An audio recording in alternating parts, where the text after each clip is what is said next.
നമസ്കാരം രുചികളുടെ ലോകത്തിലേക്ക് എല്ലാവർക്കും ഒരിക്കൽ കൂടി സ്വാഗതം. അപ്പോൾ ഇന്ന് ഞാൻ വന്നിരിക്കുന്നത് നമ്മുടെ കറുത്ത കടലയുണ്ടല്ലോ, കടല വെച്ചിട്ടുള്ള ഒരു റെസിപ്പിയാണ്. കറി എന്ന് പറയാൻ പറ്റില്ല, കാരണം ഒരുപാട് ഗ്രേവി ഉള്ള ഒരു സംഭവമല്ല, ഒരു മസാല പോലെയൊക്കെ ഉള്ള, അതായത് കടല മസാല എന്നൊക്കെ പറയാൻ പറ്റും. നമുക്ക് ശരിക്കും പറഞ്ഞാൽ അരിദോശ, ചപ്പാത്തി ഇതിൻ്റെ ഒക്കെ കൂടെ നല്ലൊരു കോമ്പിനേഷനാണ്, ഒരു സൈഡ് ഡിഷ് ആയിട്ട് കൊടുക്കാൻ പറ്റുന്നതാണ്. അതായത് ഒരുപാട് കറികളൊന്നും ആവശ്യമില്ലാത്ത, അതുപോലെ തന്നെ ഈ ഉച്ച സമയത്ത് ഇപ്പോൾ രാവിലെ ഒരുമിച്ച് ഉണ്ടാക്കി കഴിഞ്ഞ് ഉച്ചയ്ക്ക് തോരനില്ലെങ്കിലും കുഴപ്പമില്ല, ഈ ഒരു സംഭവം മതി. നല്ല ടേസ്റ്റി ആയിട്ടുള്ള ഒരു സംഭവമാണ്. അപ്പോൾ ഈ ജോലിക്ക് പോകുന്നവർക്കൊക്കെ ഒറ്റയടിക്ക് തന്നെ 2 നേരത്തേക്കുള്ള ഒരു ഡിഷ് ആയി കഴിഞ്ഞല്ലോ. അപ്പോൾ വീട്ടിലുള്ള ആൾക്കാരൊക്കെ കേട്ടിട്ട് എന്നെ ഒന്ന് തല്ലാൻ നിൽക്കണ്ട, ഞാനൊരു ട്രിക്ക് പറഞ്ഞെന്ന് മാത്രമേ ഉള്ളൂ. അപ്പോൾ എന്താ പറയുക, നല്ല ടേസ്റ്റാണ്, പിന്നെ എല്ലാവർക്കും ഇഷ്ടപ്പെടുന്ന ഒരു സംഭവമാണ്. ഒരുപാട് പണിയൊന്നുമില്ല, നമ്മൾ കുക്കറിലാണ് ചെയ്തിരിക്കുന്നത്. അപ്പോൾ ഈ ഒരു കടല മസാല എങ്ങനെ ഉണ്ടാക്കുക എന്നുള്ളത് നമുക്കൊന്ന് കണ്ടുവരാം. അതിന് മുമ്പായിട്ട് നിങ്ങൾ ആദ്യമായിട്ടാണ് രുചികരം ചാനൽ കാണുന്നതെങ്കിൽ സബ്സ്ക്രൈബ് ചെയ്യാൻ മറക്കരുത്. അതുപോലെ തന്നെ അതിൻ്റെ തൊട്ടടുത്തൊരു കുഞ്ഞു ബെൽ ബട്ടൺ കാണും. അപ്പോൾ അതൊന്ന് പ്രസ് ചെയ്ത് കഴിയുമ്പോൾ ഞാൻ പുതിയ പുതിയ റെസിപ്പീസ് ഇടുമ്പോൾ നിങ്ങൾക്ക് അതിൻ്റെ നോട്ടിഫിക്കേഷൻ ലഭിക്കുന്നതാണ്. അപ്പോൾ നമുക്കൊന്ന് കിച്ചണിലോട്ട് പോകാം.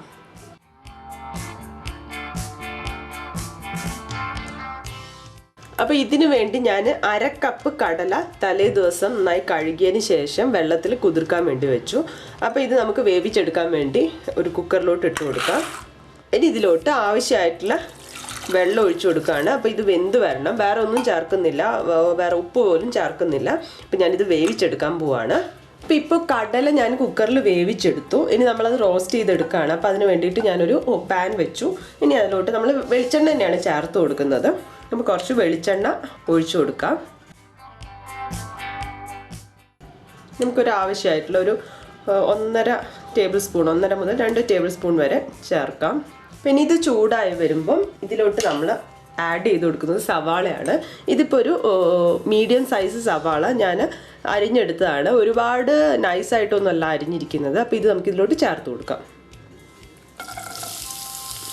ഇനി ഇത് നന്നായിട്ടൊന്ന് വഴറ്റിയെടുക്കണം. നമുക്ക് ആവശ്യമായിട്ടുള്ള ഉപ്പ് ചേർത്തിട്ട് വഴറ്റിയെടുക്കുക. അപ്പോൾ ഉള്ളി പെട്ടെന്ന് വാടി കിട്ടും. ഇതൊന്ന് വാടി തുടങ്ങിയിട്ടുണ്ട്. ആ സമയത്ത് നമുക്ക് ഇതിലോട്ട് ചെറുതായിട്ട് അരിഞ്ഞു വെച്ചിരിക്കുന്ന ഇഞ്ചി ചേർത്ത് കൊടുക്കുക. ഇതിപ്പോൾ ഞാനൊരു 1 ഇഞ്ച് വലിപ്പം ഉള്ള ഒരു കഷ്ണം ഇഞ്ചിയാണ് എടുത്തത്. ഏതാണ്ട് ഈ ഒരു വലിപ്പം വരും. അപ്പോൾ അത് ചെറുതായിട്ട് ഇങ്ങനെ കൊത്തി അരിഞ്ഞു വെച്ചിട്ടുണ്ട്. അപ്പോൾ ഇത് നമുക്ക് ചേർത്ത് കൊടുക്കാം. ഇതിലോട്ട് കുറച്ച് കറിവേപ്പിലിടാം, നന്നായിട്ട് വഴറ്റി കൊടുക്കാം. അപ്പോൾ ഇത് ഏതാണ്ട് ഒന്ന് മൂത്ത് വന്നിട്ടുണ്ട്. ഇനി നമുക്ക് ഇതിലോട്ട് പൊടികൾ ചേർത്ത് കൊടുക്കാം. 1/2 ടീസ്പൂൺ മഞ്ഞൾപ്പൊടി, 1 ടീസ്പൂൺ മുളക് പൊടി, പിന്നെ നമ്മൾ മല്ലി ചേർക്കുന്നുണ്ട്. ഇത് 2 ടീസ്പൂണാണ് ചേർത്ത് കൊടുക്കുന്നത്. അപ്പോൾ ഇത്രയും ചേർത്ത് നമുക്കൊന്ന് വഴറ്റി കൊടുക്കാം. പൊടികളൊക്കെ ഒന്ന് ആ ഒരു പച്ചമണം മാറുന്ന വരെ ഒന്ന് നമുക്ക് വഴറ്റി കൊടുക്കാം. അതിന് ശേഷം ഞാൻ ചേർക്കുന്നത് തക്കാളിയാണ്. തക്കാളി ഞാൻ ഒരു തക്കാളി എടുത്തിട്ടുണ്ട്, വലിയൊരു തക്കാളിയാണ്. അപ്പോൾ അതിങ്ങനെ നീളത്തിൽ അരിഞ്ഞു വെച്ചതാണ്. അപ്പോൾ നമുക്ക് ഇതുകൂടി ചേർത്ത് കൊടുക്കാം. തക്കാളി ഇനി നന്നായിട്ട് വെന്ത് ഇതിൻ്റെ കൂടെ ഒന്ന് ചേരണം. അപ്പോൾ അതുവരെ ഒന്ന് ഇളക്കി കൊടുക്കണം. ഇപ്പം നന്നായിട്ട് ഈ ഒരു സവാളയും അതുപോലെ തന്നെ തക്കാളിയൊക്കെ വഴന്ന് വന്നിട്ടുണ്ട്. ഇപ്പോൾ ഈ വെളിച്ചെണ്ണ ഇങ്ങനെ തെളിഞ്ഞു വരാൻ തുടങ്ങിയിട്ടുണ്ട്. ഇനി നമ്മൾ ഇതിലോട്ട് വേവിച്ച് വെച്ച കടല ചേർത്ത് കൊടുക്കാൻ പോവാണ്. ഇതിലോട്ട് ഇട്ട് കൊടുക്കാം. നന്നായിട്ട് മിക്സ് ചെയ്യാം. കടല ചേർത്തതിന് ശേഷം നമ്മൾ കുറച്ചുകൂടി മസാല ചേർത്ത് കൊടുക്കുന്നുണ്ട്.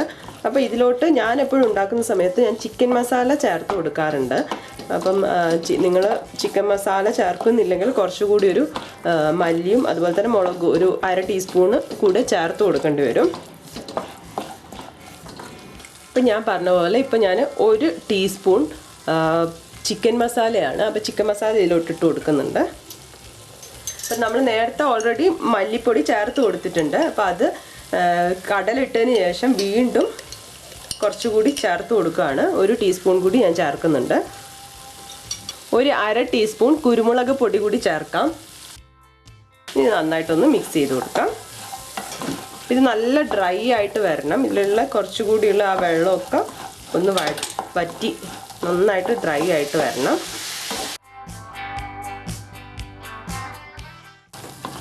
അപ്പോൾ ഇത്രയും ചേർത്തതിന് ശേഷം നമ്മൾ നേരത്തെ ഉപ്പ് ചേർത്ത് കൊടുത്തത് സവാള വഴറ്റുന്ന സമയത്താണ്. അപ്പോൾ നമുക്കിപ്പോൾ ഒന്ന് ഉപ്പ് ഉണ്ടോ എന്ന് നോക്കിയിട്ട് വേണമെന്നുണ്ടെങ്കിൽ ചേർത്ത് കൊടുക്കാം.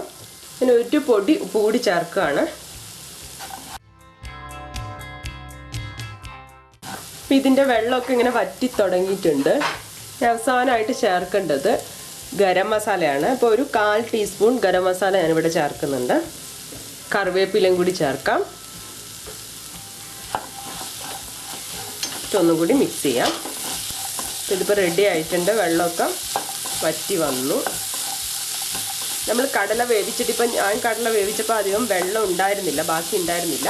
അപ്പം നിങ്ങൾ വേവിക്കുന്ന സമയത്ത് കടല വെള്ളം ഉണ്ടെങ്കിൽ അത് ഇതിലോട്ട് തന്നെ ചേർത്ത് കൊടുത്താൽ മതി. എന്നിട്ട് ഇതിൽ തന്നെ കിടന്നിട്ട് വറ്റിച്ചെടുത്താൽ മതി.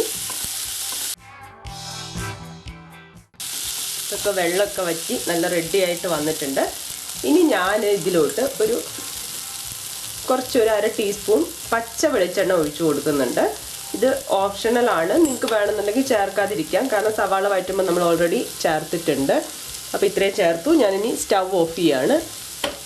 ഒന്ന് മിക്സ് ചെയ്യാം. അപ്പോൾ നമ്മളെ കടല റോസ്റ്റ് ഇവിടെ റെഡി ആയിട്ടുണ്ട്. ഇനി നമുക്കിതൊരു പാത്രത്തിലോട്ട് മാറ്റാം. അങ്ങനെ കടല മസാല ഇവിടെ റെഡി ആയിട്ടുണ്ട്. നിങ്ങൾ കണ്ടല്ലോ, വളരെ എളുപ്പത്തിൽ തന്നെ ഉണ്ടാക്കാം. വളരെ സിമ്പിളാണ്. അതുപോലെ തന്നെ നല്ല ടേസ്റ്റി ആയിട്ടുള്ളൊരു സംഭവമാണ്. നമുക്ക് രാവിലെയും അതുപോലെ തന്നെ ഉച്ചയ്ക്ക് തോരന് പകരമൊക്കെ ആയിട്ട് ഉപയോഗിക്കാൻ പറ്റും. എന്തായാലും എനിക്ക് തോന്നുന്നു എല്ലാവർക്കും ഒരുവിധം ഇഷ്ടപ്പെടുന്ന ഒരു റെസിപ്പി ആയിരിക്കും. അപ്പോൾ ഇത് നിങ്ങൾ എന്തായാലും ഒന്ന് ട്രൈ ചെയ്ത് നോക്കുക. എന്നിട്ട് എങ്ങനെയുണ്ടെന്ന് എന്നെ കമൻസ് ആയിട്ട് അറിയിക്കാം. അടുത്ത റെസിപ്പിയുമായി കാണുന്നവരെ ബൈ.